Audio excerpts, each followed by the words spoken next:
and welcome to Breaking Down, the series where we take an in-depth look at a Fire Emblem unit from a gameplay perspective. Today we are analysing the daughter of Count Varley, Bernadetta.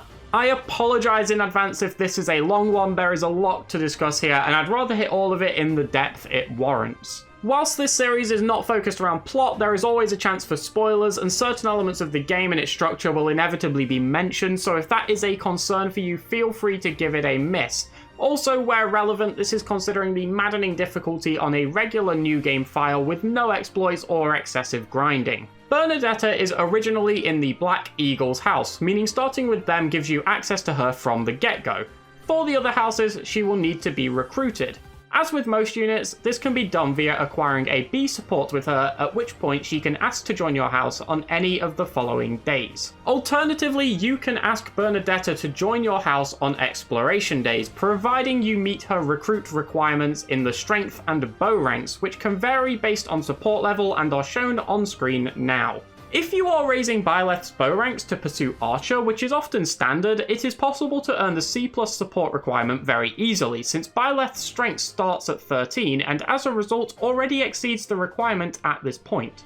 Bernadetta's personal ability is Persecution Complex, which grants Bernadetta +5 damage whenever she is not at full health. To put it simply, this is incredibly good. Losing HP is a very easy requirement to hit and maintain, so it essentially results in a near permanent +5 damage. It also ties in nicely to some of Bernie's other abilities, which we will get to later. Bernadetta holds a minor crest of Indec, giving her a 10% chance to turn her attack into essentially a brave attack, striking again in succession. Whilst the chance is too low for it to ever be reliable, it can be a nice little benefit, and if you want to ensure it won't activate so that you can take a counterattack or preserve the kill for another unit, you can always use a combat art on the player phase which will prevent the crest from triggering. Moving over to look at Bernie's stats, they actually aren't anything too remarkable. Her strength is tied for the lowest amongst the physical units, but this is obviously compensated for by Persecution Complex, which when factored in, would put her strength from a damage perspective at 13, tying with Byleth and Edelgard for the highest,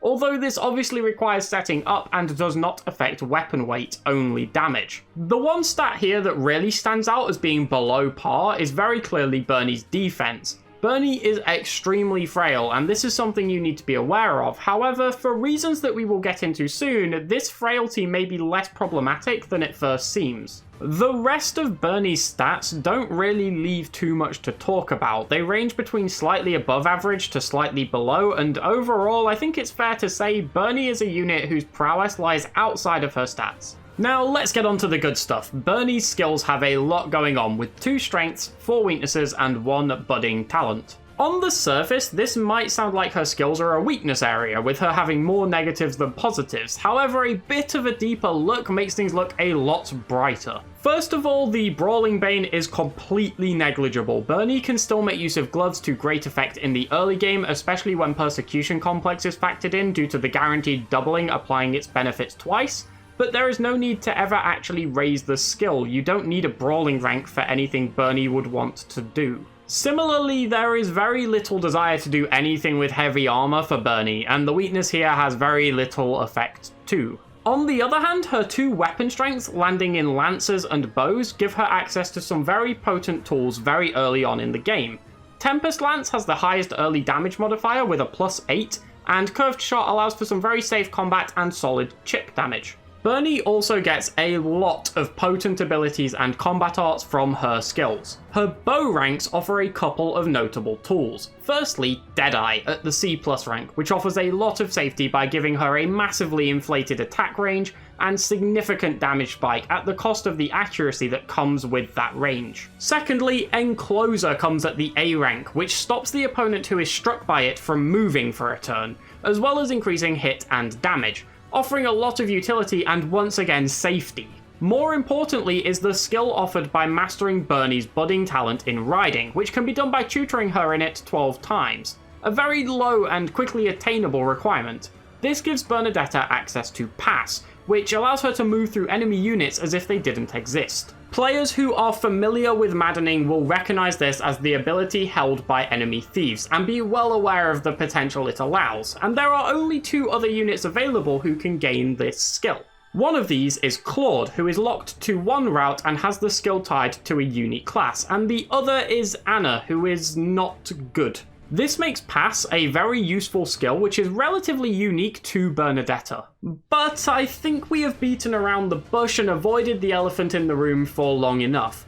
By far the strongest and most important of Bernadetta's skills lies at just the C+ Lance rank, and that skill is Vengeance. Vengeance is a combat art which increases damage based on the amount of HP a unit is missing, which allows Bernadetta to output insane amounts of damage extremely early on in the game. Furthermore, it will already be apparent how this synchronizes perfectly with Persecution Complex, and is the reason the low defense stat may not be so terrible, since it makes it much simpler to hit the low HP numbers required for maximum damage output. The usefulness of Vengeance cannot be understated. It is one of the highest damage potential abilities in the game, and it is accessible at just a C+ Lance rank, which with the boon in this area can be attained as early as Chapter 4. There are only 2 other units who can access Vengeance. One of these, Dadu, is locked to the Blue Lion's path. The other, Cyril, is not available for recruitment until Chapter 5 at the earliest, where he will join with an E Lance rank. However, Bernadetta holds another, more important advantage over the other Vengeance users, something that neither of them possess. The big key to Bernadetta's power? She is a girl. This gives her access to the Pegasus Knight class at level 10, the only flying class available prior to level 20. We will get more into the strengths of this shortly. For now, let's start getting into how Bernie can be utilized practically within the game. One strength of Bernie's skills, which we didn't touch on originally, is that her D rank base in bows allows her to immediately certify into fighter at level 5 with no investment necessary. This means that you are immediately free to start pumping up Bernadetta's lance ranks to attain that C+ rank for the Vengeance skill. This also assists in her progress towards the Pegasus Knight class available at level 10. I personally feel you want to drill everything into lances ASAP to unlock this combat art. The amount of raw power it adds to a point of the game where damage on this scale is very hard to come by is impossible to ignore. Anything else can wait until later. Obviously, in combat, still feel free to use other things if it's beneficial to you, such as bows, but as far as tutoring goes, for me, it's lances all the way here. Now, Vengeance is great. It is amazingly powerful and very easy to trigger, and using it to its fullest is crucial to maximizing Bernadetta's usefulness. That being said, it is important not to fall into the trap of her being a Vengeance bot. She still has a lot of uses outside of this, her bow strengths and combat arts being a very apparent example.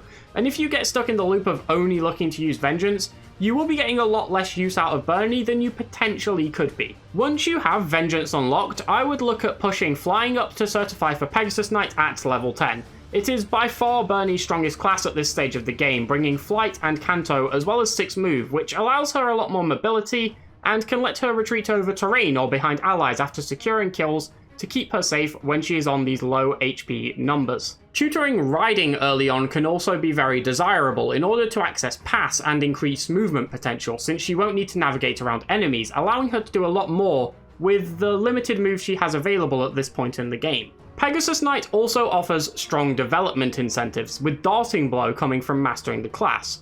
This provides a speed boost of 6 whenever the user initiates combat. Whilst combat arts such as Vengeance cannot double, it's still useful for when Bernie is not using the skill or for avoiding being doubled herself. But what about the other big developmental classes? Mastering Brigand and Archer is highly desirable for any physical unit, since Brigand, requiring a C axe rank to guarantee certification, provides Death Blow upon mastery, an ability providing all attacks with an additional 6 damage, and Archer, with a C bow requirement to guarantee qualification, grants the hit plus 20 skill when mastered, the benefit of which is the self-explanatory effect of increasing the hit rate by 20 for all attacks, including gambits. These skills are still extremely desirable on Bernadetta, however, since Bernie is one of the few units who experiences a notable early game power spike, which is further exemplified when specifically in the Pegasus Knight class, taking her out of this is obviously something you want to avoid doing where you can.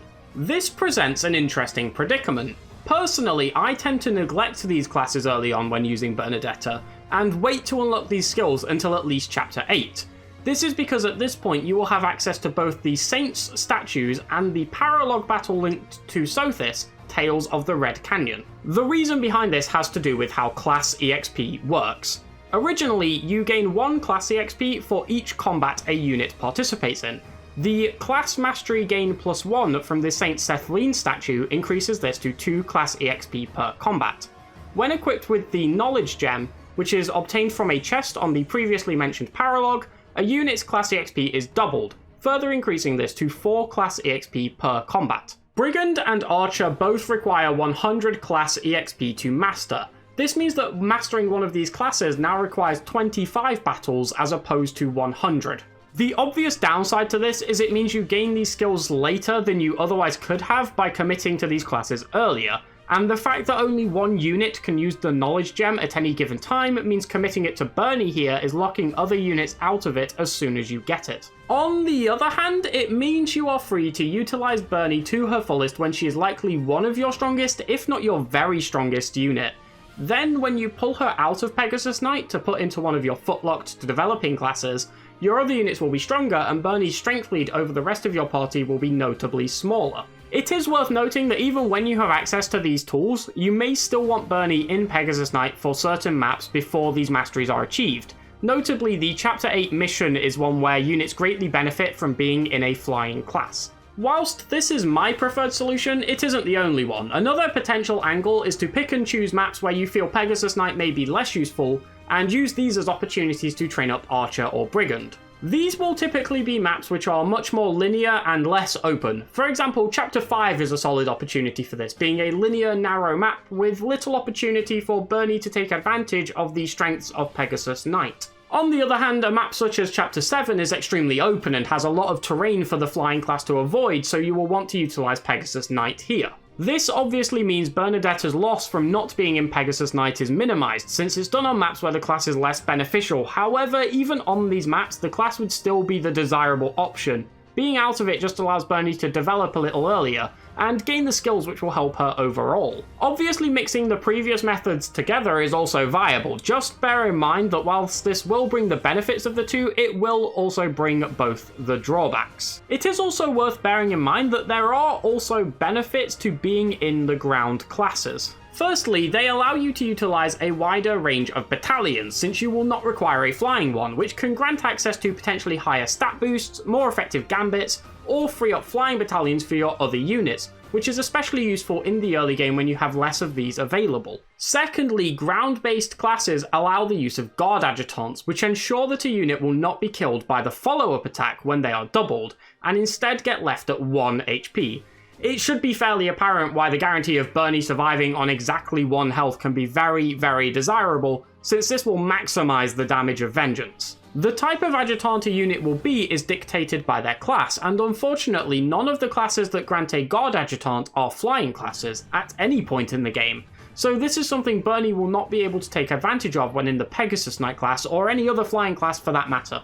Ultimately, how you decide to approach this is up to you, and your playstyle can heavily influence it. If you find yourself routing most maps or doing a lot of auxiliary battles, you may just want to knock Brigand and Archer's mastery out of the way early, since you have more opportunities for combat, whereas if you tend to play a little faster and do less auxiliary battles and clear maps while killing less enemies, you may want to wait until the bonus class EXP is available from the Knowledge Gem and the Saint statues to burn through these. One final note on this, and I promise we can move on. I would recommend mastering Archer before Brigand. Deathblow is nice and can help avoid having to go through the fiddly task of getting Bernie's HP low enough to deal enough damage when you are just out of range to kill, since her base damage will be higher.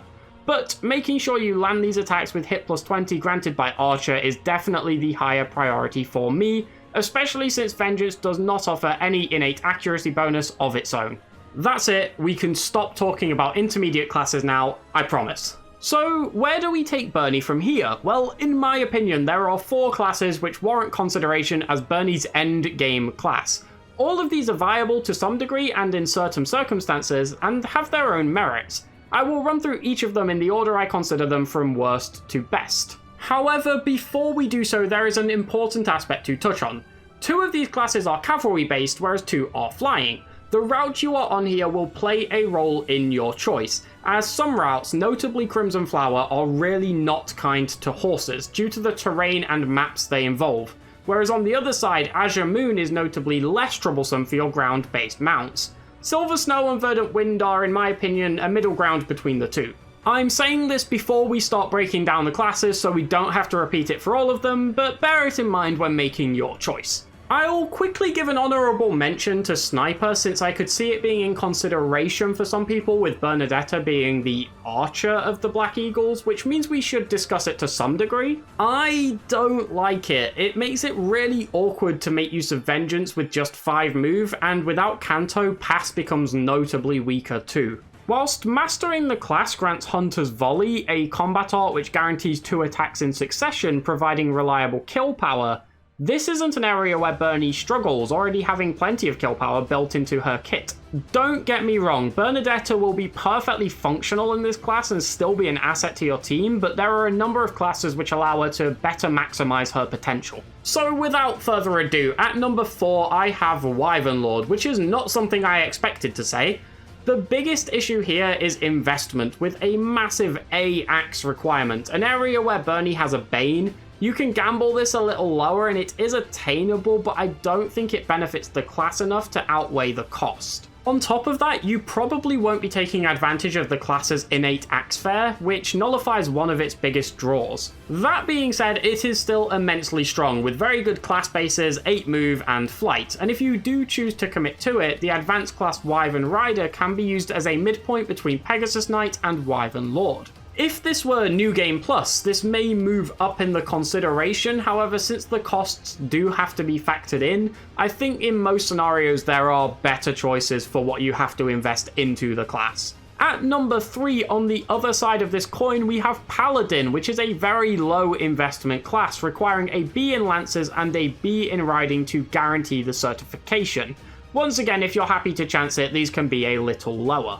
This class offers Lance Fare, boosting the damage of Vengeance as well as being ground-based, which allows for the previously mentioned Guard Adjutants and ground-based battalions. On the other hand, this class really does commit to the Vengeance bot lifestyle for Bernie, offering very little outside of her Lance-based skills, and whilst it is 8 move, it does lack flight. However, if you are prioritizing other units and just want to tuck Bernie away in a level 20 class whilst you focus on them, whilst still having her be an extremely dangerous and powerful unit, this is the perfect class to do so, but it does come at the cost of her flexibility and mobility. The final note on Paladin is that since it is a level 20 class, it is available a lot earlier than the master options which pad out the other big considerations, or it could be potentially viable as a stepping stone between Pegasus Knight and them, especially for the next class on the list, which is Bow Knight. Bow Knight is a bit of a strange consideration for Bernie since it lacks both Lance Fare and Flight, which are 2 of the tools that really help maximize Vengeance. What this class does offer is innate Bow Fare, offering 5 extra damage to attacks using a bow, and Bow Range +2, giving bow attacks an additional 2 range, obviously. This offers Bernie a much more flexible and dynamic game and allows her to really take advantage of her archery combat arts we mentioned earlier. It also keeps her very safe with the long-range usage of bows, while still offering the use of Guard Adjutants and 8 move to make Vengeance an extremely potent tool, even in the late game. This class is also fairly easy for Bernie to certify for, especially if Paladin is used as a midpoint, as it just needs her archery pushing up, which is more than attainable. Bow Knight does have a lot going for it, offering Bernie a lot more variety in her strengths. However, there is one class which I do consider to be the better option in general, and that is Falcon Knight. Falcon Knight offers both Lance Fare and Flight, while also having the 8 move of the other classes. In many ways, this can really be considered the direct upgrade of Pegasus Knight. Whilst this class does not offer bow fare to boost Bernie's archery's damage, she can still make great use of bows through the mobility attainable by Flight. Where Paladin and Bow Knight can struggle with terrain, Falcon Knight can make great use of it, being able to dip in and out of combat very effectively whilst ground-based enemies struggle to chase. All things considered, I think what Falcon Knight offers makes it on average the best class for Bernadetta. However, the other classes mentioned here definitely have their merits too, and if you preferred any of them, I definitely don't think that would be incorrect. It is worth bearing in mind that assuming you are running a skill set of Pass, Death Blow, Darting Blow, and Hit plus 20, you have a final skill slot that could be used for either Bow Fair or Lance Fair depending on the class you are in. However, these do have a very steep unlock of an S+ rank in the relevant skill, so likely will not be available until the very late game and even then require a good chunk of investment. That about wraps up classes, but there is one more thing I want to mention before I bring this to a close. With Bernadetta already being oriented around a low health build, there may be consideration for a Wrath Vantage setup to give her both a strong player phase and a strong enemy phase. Vantage allows the unit to always attack first when the user is below half of their maximum health. Wrath increases crit rate by 50% with the same requirement in place. In theory, this sounds like quite a nice little idea to further take advantage of the fact that Bernadetta will be on low health to maximize vengeance. In practice, I hate this. Don't get me wrong, once you've got it set up, it's not terrible at all, but it is surrounded by faff and annoyance. First of all, fitting in Wrath and Vantage requires 2 ability slots. This means dropping one of Death Blow, Hit plus 20, Darting Blow, or Pass. You would probably nominate Darting Blow here, but this already isn't a great start. Then you need to get Vantage and Wrath. The former comes from the Mercenary class, being granted upon mastery. This requires a C sword qualification, which is an area where Bernie has a Bane, and whilst this isn't too much of a burden, it is also another intermediate mastery for her to navigate, and I think it's better for all of us if we don't go back down that topic. Wrath is even more out of the way, requiring an A in Axes, where Bernie once again has a Bane, and once again this needs to be mastered, except this time it requires 150 class EXP due to it being an advanced class. Now, Bernie does have access to Battalion Wrath, available through her authority tree at C rank, and whilst this does not synergize with Bernie's low health, it does mean she avoids the warrior mastery necessity. Unfortunately, this presents problems of its own. For Battalion Wrath to work, Bernie's Battalion Endurance needs to be 1/3 or lower. However, it cannot be completely empty, it has to be at least 1, and there is no way to partially repair a battalion. Battalion Endurance goes down whenever the unit takes damage, based on how much damage the unit takes. This means that when we are getting Bernie to low health to use Vengeance to its fullest, we also have to make sure not to break Bernie's battalion, and we need to be constantly preparing low health battalions on other units, since it's an inevitability that Bernie's will break sooner or later since she has to take damage on every map. Now, even if we go through all of this rigmarole to get the setup there, either variant of Wrath only gives 50% crit. When Bernie is low health and incredibly frail, we are going to need a lot more reliability than that, and the easiest way to increase crit is with a killer weapon, in this case a killer lance. However, to have the killer lance equipped for the enemy phase, we will need to be using it on the player phase, which in most cases will mean using Vengeance with it, since that's what we want to do with Bernadetta on the player phase. Now, I have constantly preached that money is never a problem in Three Houses. They bombard you with this stuff and ways to get it. However, even I have to concede that if we are using a killer lance with combat arts every turn, as well as enemy phasing with the weapon, usually burning through multiple killer lances per map, having to buy the black sandsteel to repair these as well as pay for the repairs itself, yeah, we found a way to run into money troubles in Three Houses. And for all of this setup, all of this nonsense we've had to go through to set up and maintain Bernadetta as an enemy phase unit, what you get is a perfectly standard Wrath Vantage user. Seriously, Bernie is nothing special on the enemy phase, even with Wrath Vantage. Her core strengths lie in the player phase. I will fully admit that I have wondered, or even said many times, why wouldn't an enemy phase Wrath Vantage Bernadetta work? Having finally tried it, it is one of the most annoying experiences I have had in this game, and the rewards are average. Please don't do it. I would usually touch on a unit's magic potential here, but this script is already 4,500 words long and 50% longer than either the Ashe or Edelgard scripts. So I'll just say that her spell list has potential, but her magical performance will never match up to her physical one. Overall, Bernadetta is an incredibly strong unit, but moreover, she is one of the only units who offers a true power spike very early on in the game and can utilize it extremely well. Whilst later on some of her peers will catch up and potentially surpass her, her early and mid-game contributions cannot be underrated, and even in the late game she holds her own excellently and is consistently a very valuable asset to any team, offering a lot of flexibility and outstanding kill potential. This was a long one, and I hope it helps you get the most out of Bernadetta. If you have any suggestions or requests for future units, feel free to let me know in the comments. Thank you for watching.